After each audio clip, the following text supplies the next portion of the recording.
Mr. Diskaya, sigurado ako i-deny yan ng mga pinangalanan nyo. No? Sigurado, 100%. Pero ba kayong iba pang mga ebidensya na magpapatunay na sila nga ang tumanggap, sila ang kausap nyo, tulad nga yung CCTV, or meron bang mga deposit slip, or merong mga any evidence na magpapatunay na itong mga pinangalanan nyo kanina, totoo yun? Ledger lang po at saka yung parang voucher po yun. Opo. Pero hindi niya nila pinirmahan yun. For our records lang po yun. At pangalawa po, ang talagang tunay na panaka-ebidensya po ay talagang natuloy yung project. Kasi pag hindi ka po nagbigay, mutual terminated, o di kaya right of way problem ang kakaharapin mo, o di kaya mararanasan mo ang lahat ng hindi mo mararanasan tulad ng hindi ka makakolekta. Kasi protected po sila ng mga ano po. Pero ang congressman, wala naman silang kinalaman sa implementation ng project. Post-enactment yun eh. So hindi nila pwedeng sabihin may right of way problem ka, meron kang pwede nila i-terminate yung bidding. Ang pwede lang mag-terminate ng bidding ay yung district engineer.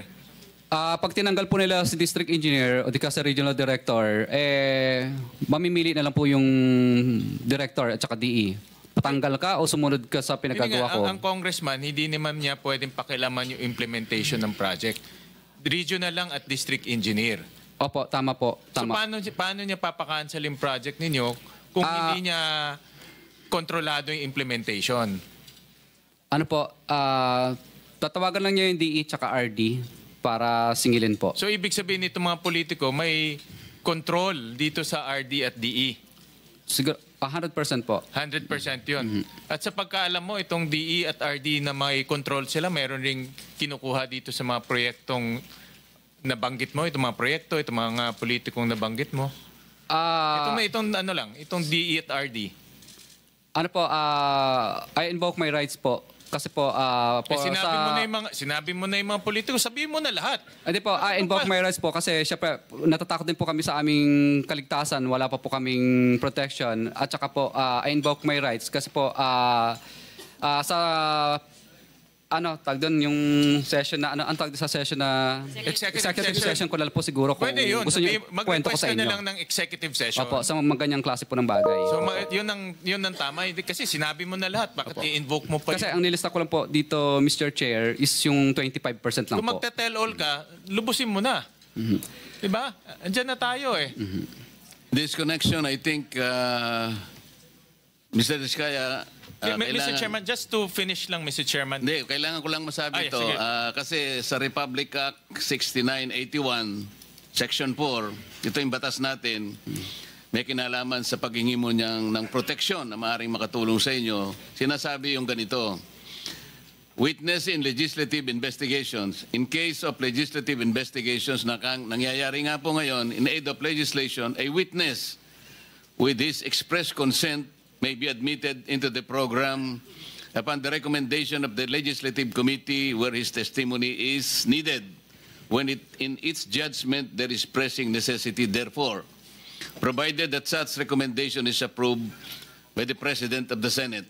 So kung gusto mo na mangailangan ka ng protection, ang committee ito sa pamagitan ng ang aming kakayahan, irerekomenda natin sa Presidente ng Senado at kapag ito'y kanyang pinirmahan, ay magkakaroon ka ng protection na nilalaman ng batas na ito. So pumapayag ka?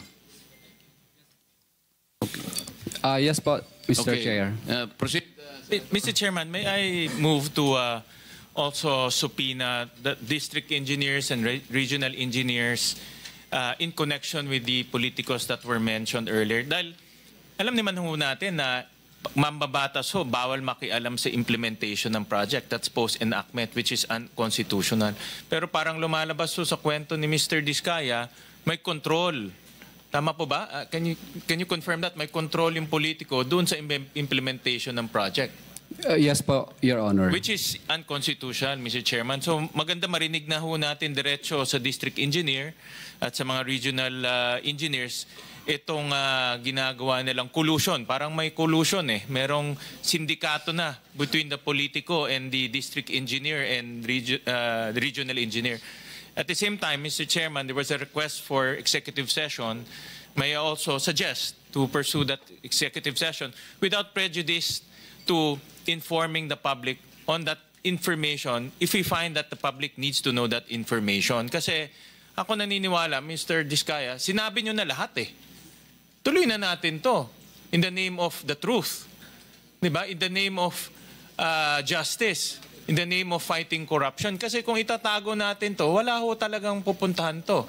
But we will allow you, with the permission of the chairman, may executive session without prejudice. Kung ma-determine namin na kailangan malaman ng publiko, then dapat ulitin natin dito. Upon may advice po ng lawyer ko, sige daw po. Ano yung sige? Ano yung sige? Sige po. Then, ang tanong niya... No. Pwede po sabihin ngayon dito. Ang tanong ni Senator Gatchalian kung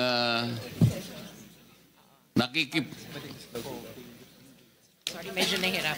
Sorry po, Mr. Chair. Willing naman po ako na kahit dito na pag-usapan. Pangalanan mo yung mga district engineer, regional engineer na merong kasindikato yung mga politiko. Pinangalanan mo na yung politiko, di tuloy mo na. Mr. dito po, Chair, dito I po. agree with the manifestation of Senator Sherwin. Please do not be selective. Pag binanggit mo na, nagbanggit ka na ng mga kongresista, mga ibang personalidad, banggitin mo na lahat. Nandito ka na eh. Meron ka pa bang babanggitin bukod sa mga nabanggit mo na kanina initially na mga opisyales ng DPWH? Mr. Chair, ito lang po kasi ang mga personal po ko pong mga hindi ko po kayang banggitin yung experience po ng ibang mga contractor po. Dito lang po sa experience, personal knowledge ko lang po. Sige, bigyan mo lang kami ng kopya kung ayaw mo banggitin. Pwede ba? Nandito na sa kanyang sworn statement. Okay. Di ba meron na rin siya sa sworn statement? Nabanggit na yung iba. Nabanggit na Alcantara, yung sworn mga statement. ibang personalities. Bernardo, Bulusan. Yung mga ibang personalities. Hindi mo ba kaya banggitin? Nandito lang po sa loob ng aking sworn statement po lahat. Dito lang yun eh. Mga district Yung mga pangalan. engineer, Nandito rin po. dito na rin, district engineer, regional engineer, yung mga nagsasabuatan para ipiting ka at I guess lutuin na rin yung project. Ito po, pwede ko pong Sige po, bakit- kung sino po yung mga congressman, sino po ang mga district engineer na nakakasakop doon sa lugar ng congressman po na yun na hindi na isulat dito, pwede ko pong pangalanan. Sandali lang. May binanggit ka kanina rito sa paragraph 22. Halimbawa, si Regional Director Eduarte Berhilio ng DPWH Region 5. Nandito ba siya? Wala po. Ayun, nandito pala eh. Andyan pa. Pagkatapos nabanggit mo rin si District Engineer Henry Alcantara, DPWH Bulacan East at Bulacan First District Engineering Office. Nandyan po ba? Nandito din po. O yan. Senator Gatchalian, nandun yung dalawang opisyales ng DPWH na binanggit niya sa paragraph 22 ng kanyang sworn statement. Oh, paupoy na kaagad dito. Paupoy na kaagad.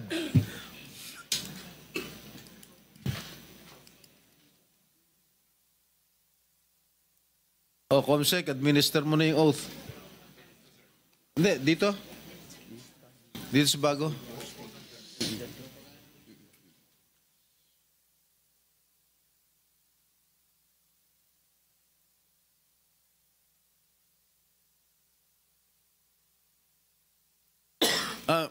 Mr. Diskaya, magkano yung pinakamalaking halagang o commission na binigay mo sa isang personality? Kadalasan po, for example, pangalanan natin si D.E. Henry na lang muna. Hindi, si R.D. na lang muna. Hindi, si D.E. Henry ng Bulacan First. Henry what? Ano apelido? Henry. D.E. Henry Alcantara po. For example, binibigay po namin yung 25%. Opo. Para po dun sa kay ano daw po, kay no, hindi daw. Narinig ko. 25% hindi pa po kasama yung parking. 5 kasi ang parking o pass-through. Meron ka dito sa number 28, may binigyan ka raw 30%. Yun ang malaki. Yun ba pinakamalaking naibigay mo, 30%? Yun naman po kay Kong Roman Romulo po yun. Para kay Kong Roman Romulo, sabi ni D.E. Aris, bali, kaya po naging 30 yun kasi 25% para sa taas at 5%. Sino ro yun na sa taas? Kadalasan po, open secret naman po ito eh. Secret na open. Ano po, ang tinuturo nila madalas si Saldico at saka si Speaker po kadalasan ang sinasabi nila. Opo. Okay. Tapos yung 5% naman po para po kay Congressman Romulo pag insertion.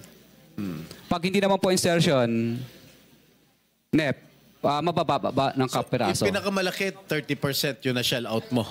Kasi po kasama na po doon yung insertion. Yung parking fee o pass-through. Kaya naging 30. Yes, I understand. Kaya nga, yun ang pinakamalaki. Kasi yung ordinaryo, 25%. Correct? Opo. Alright. Thank you for watching. Don't forget to like, share and subscribe for the latest hot news of the press.